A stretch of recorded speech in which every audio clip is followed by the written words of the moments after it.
All right, let's jump right into this explainer.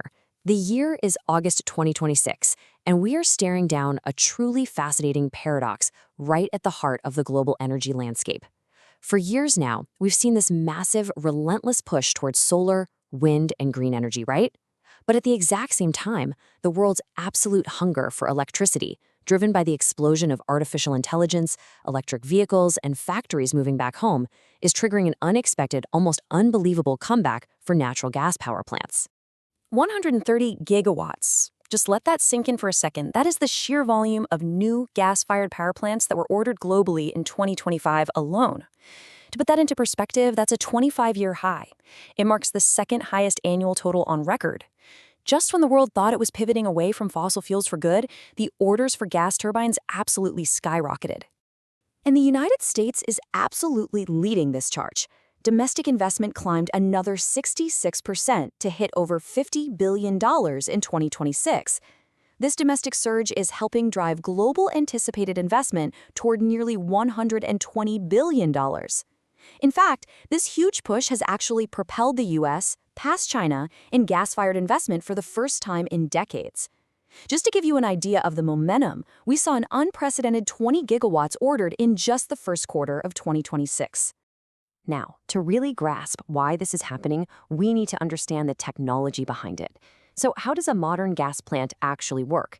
We need to demystify this a bit because modern facilities are not just simple old-school combustion engines puffing away. They are highly sophisticated systems. Think of them as critical grid balancers, stepping in to provide massive amounts of on-demand power the moment the wind stops blowing or the sun goes down. The basic conversion process is practically a three-step dance. At its simplest, a thermal power station burns natural gas. This transforms chemical energy from the fuel into mechanical motion by spinning a massive gas turbine. That mechanical motion is then converted directly into electrical power. But, the story doesn't end there for the newest plants. The real secret behind this boom is a staggering leap in efficiency. Older coal plants used to max out at around 30 to 40% efficiency, but modern combined cycle gas plants, they easily push past 60%. They use this clever double-dip technology where the intense exhaust heat from the first turbine is captured, used to boil water, and then spins a second steam turbine.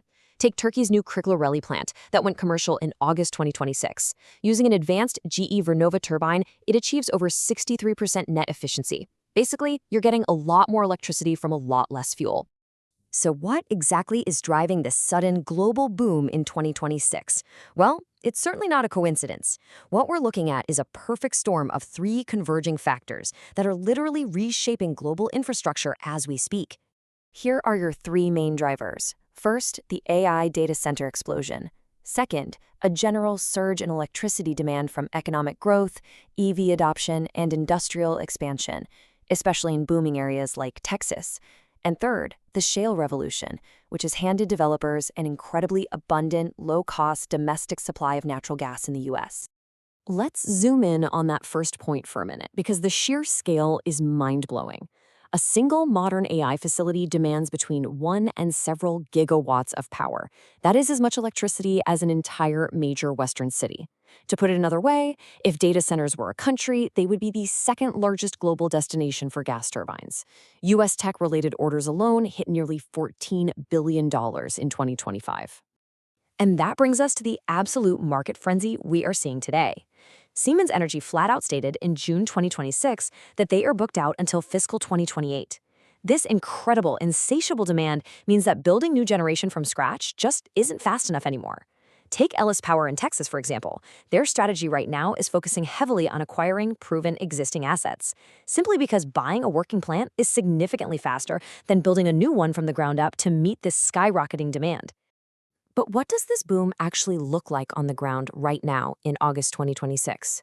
Well, we are seeing massive infrastructure projects advancing simultaneously all over the globe. Just look at the sheer scale here in the U.S. Down in Texas, Chevron is developing a massive 2.67 gigawatt co-located gas plant explicitly to power a Microsoft data center by 2028 under a 20-year agreement. Meanwhile, LS Power just snapped up a 606 megawatt facility in Texas from Constellation, bumping their fleet up to over 14 gigawatts. And in places like Georgia and Missouri, we're seeing huge new plants designed to operate right alongside extensive battery storage systems. And it's definitely not just an American phenomenon. GE Vernova now has 128 of its advanced units operating across 21 different countries. From a $700 million deal in Mauritania utilizing BP gas to 2.6 gigawatt projects in Oman supplied by Siemens, all the way to peak backup plants in Canada. This build-out is a true worldwide event. But of course, all this construction brings us to a fundamental, overarching question, the real elephant in the room. Can we actually build all this gas infrastructure and still meet global climate commitments?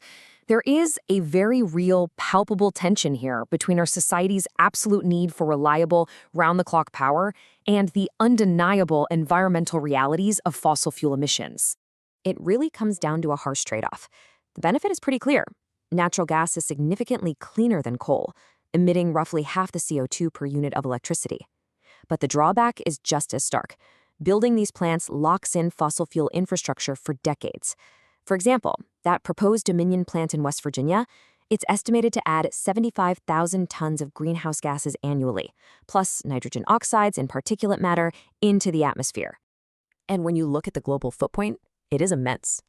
Gas-fired power plants emitted 4.07 million tons of CO2 globally just during the first half of 2026. Now, objectively speaking, that was a 3% drop from the same period in 2025, but it still represents the second highest emission level on record for gas plants. As you might expect, this tension is sparking some serious political and regulatory friction worldwide. Several U.S. states have strict laws on the books mandating entirely emissions-free energy by 2040. Over in Australia, the federal government is actively planning to block gas-fired data centers because of emission concerns. But that is facing intense pushback. The Northern Territory government down there has criticized the federal bloc as total overreach because they want to prioritize local economic growth and technological advancement. So, where does this leave us? What comes next? And how exactly is the industry adapting to resolve this massive paradox? Well, the answer lies in how these modern plants are being fundamentally engineered from day one. The industry is basically leaning into three specific future-proofing strategies. First up, hydrogen readiness. Turbines from companies like GE and Baker Hughes are actually being certified to run on up to 100% clean hydrogen. Second, hybrid energy systems. This is where you see companies pairing gas turbines with grid-scale battery storage to maximize efficiency. And third, grid balancing strategies. Instead of running 24/7 as baseload power, these plants are designed to operate flexibly, ramping up and down as needed. And we are seeing this technology evolve in real time. In June 2026, researchers in Germany successfully generated electricity with a hydrogen gas turbine that completely eliminated the need for a mechanical compressor. Breakthroughs exactly like this are actively accelerating the potential for today's gas plants to safely and cleanly transition to a green hydrogen future. As for that grid balancing strategy, I want you to consider the number 15. BC Hydro's Island Generation Plant in Canada is the perfect example of this. This 275-megawatt plant is designed to operate for only about 15 days out of the entire year. It literally just sits dormant until it is absolutely needed, purely for backup when renewable output drops and demand spikes. At the end of the day, the energy industry views natural gas as an unavoidable, pragmatic requirement to keep the grid stable.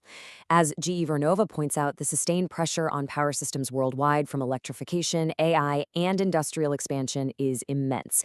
And right now, that pressure simply cannot be met by renewables and batteries alone. But here's the catch. Even with all this intent to build, we are hitting real physical limits. Global turbine production itself is the current bottleneck. Siemens Energy expects to have between 90 and 100 gigawatts of total commitments entirely locked in by the end of fiscal 2026. The manufacturing capacity simply cannot keep up with the world's appetite. And because of this massive traffic jam, manufacturer backlogs are now stretching all the way through 2030. For the tech giants, those hyperscalers building colossal AI data centers, speed is currently way more critical than efficiency or cost. They are more than willing to pay astronomical premiums to secure these turbines because getting their computing power online fast is their ultimate strategic priority. And that brings us to our final takeaway for this explainer. The energy transition isn't a straight line. We all know we have to transition to cleaner fuels, but right now, natural gas provides the scale, the reliability, and the flexibility that the modern digital world demands. It's a messy, complex, but critical bridge to our climate future.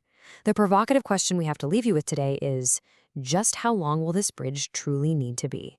Thank you for joining me, and keep questioning how our world works.